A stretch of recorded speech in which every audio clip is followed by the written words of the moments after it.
తుంగభద్ర నదిలో ఇసుక మాఫియా రెచ్చిపోతుంది. రాత్రి పగలు అనే తేడా లేకుండా ఇసుక అక్రమ రవాణా జరుగుతోంది. జోగులాంబ గద్వాల జిల్లా పరిధిలో పారుతున్న తుంగభద్ర నదిలో ఎలాంటి అనుమతులు లేకుండా యథేచ్ఛగా ఇసుక దందా జరుగుతోంది. అధికార యంత్రాంగం పట్టించుకోకపోవడంతో రోజు కోట్ల విలువ చేసే ఇసుక తరలుతోంది.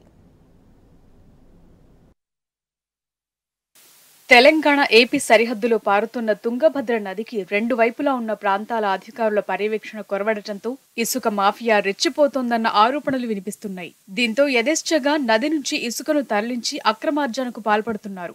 ఏపీకి చెందిన మాఫియా తుంగభద్ర నదిలో రాత్రిళ్లు ఇసుకను తోడేస్తూ పగలు ఎత్తేస్తూ దర్జాగా దందా నిర్వహిస్తోంది.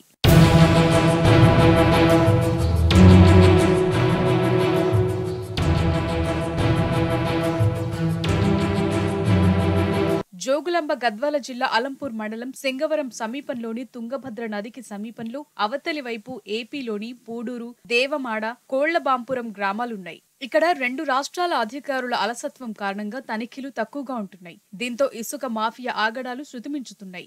నదిలో ఉభయ రాష్ట్రాలకు సగం సగం వాటా ఉంది. అయితే ఏపీలోని కర్నూలు ప్రాంతానికి చెందిన వారు ఆ రాష్ట్ర సరిహద్దులో ఉన్న వారి వాటాను తరలించుకుపోవటం పూర్తి కాగా ఇప్పుడు గుట్టు చప్పుడు కాకుండా తెలంగాణ వాటా ఇసుకను కూడా తోడేస్తున్నారు. మన ప్రాంతంలోకి వచ్చి ఇసుకను రాత్రికి రాత్రే తరలిస్తున్నారు. నిత్యం 30 నుంచి 50 వరకు ట్రాక్టర్లతో ఇసుకను దోచుకెడుతున్నారు.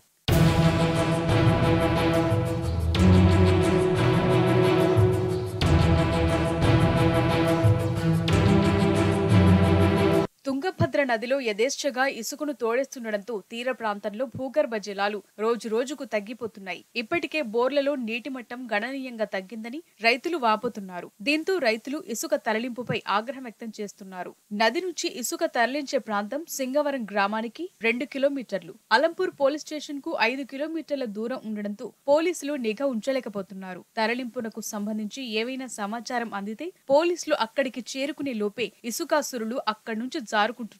గుట్టు చప్పుడు కాకుండా ఇసుక తరలిస్తుండటంతో వ్యాపారం 3 ట్రాక్టర్లు 6 ట్రిప్పులుగా వర్తిల్లుతోంది. మరోవైపు ఈసారి ఇసుక తరలింపుతో నదిలో నీటి ప్రవాహం తగ్గిపోయిందని పలువురు రైతులు విచారం వ్యక్తం చేస్తున్నారు.